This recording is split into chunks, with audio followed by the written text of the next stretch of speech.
In this lesson, I will discuss how to tackle or prevent the conflict in different stages. Most of the practitioners prefer the term crisis prevention or violence prevention. While preventive actions have to ideally be undertaken proactively, majority of them are usually applied in post-war setting on purpose of preventing a renewed outbreak of conflict. Typical methods and tools include early warning, confidence and security building measures, preventive diplomacy and preventive peacekeeping and peace education. Conflict management focuses on how to control, tackle and mitigate an open conflict and how to diminish the potential damage because of escalation. Like preventive method, it might embrace military as well as non-military components in itself.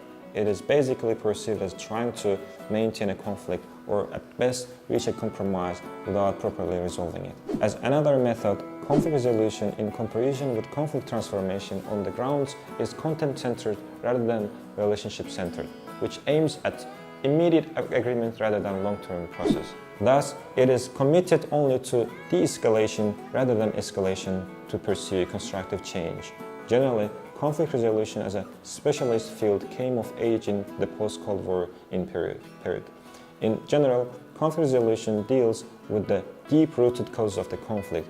In general, there are three main impulses to tackling violence. The first is an immediate one, which means to stop it. The second one is a medium-term one, which is to focus on the wounds resulting from it. The third one is a long-term one, which is to change the underlying condition that led and may lead again to violence.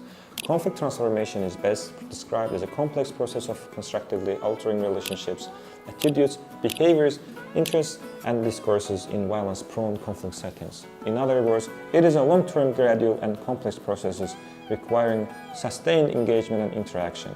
It is a multidimensional and non-linear and unpredictable process involving several various actors in moving from latent and overt violence to structural and cultural peace. It is especially suitable in situations of protracted and asymmetric conflict involving social justice issues. This method goes beyond merely attempting to contain and manage conflict, instead seeking to transform the root causes themselves or the perceptions of the root cause of a particular conflict. It is a non-violent process which is fundamentally opposed to violent conflict. Conflict transformation is especially formed for intractable conflicts where deep-rooted issues encourage protracted violences. It is characterized by creative problem-solving, incorporating the respective a broad array of actors, including those marginalized from such considerations. Conflict transformation always involves neutral third party to assist actors change their cognitive and emotional views on the other. In other words, this assists to eliminate division between us and them. The essential function of peacekeeping is to facilitate the transition from conflict to peace. Peacekeeping focuses on the three principles that requires that peacekeepers maintain the agreement of the hostile states and urging actors to the conflict act neutrally and act in a non-violent method. These principles appeared during the Cold War and stayed relevant. Cold War peacekeeping usually involved military forces, either individual officers and foreign units, under United Nations command which monitored force separations or ceasefires. For instance, NATO Stabilization Force in Bosnia-Herzegovina in 1996 and the International Stabilization Assistance Force in Afghanistan in 2002. Unlikely, peacekeeping post-conflict peacebuilding is a new concept that the UN first took note in 1992.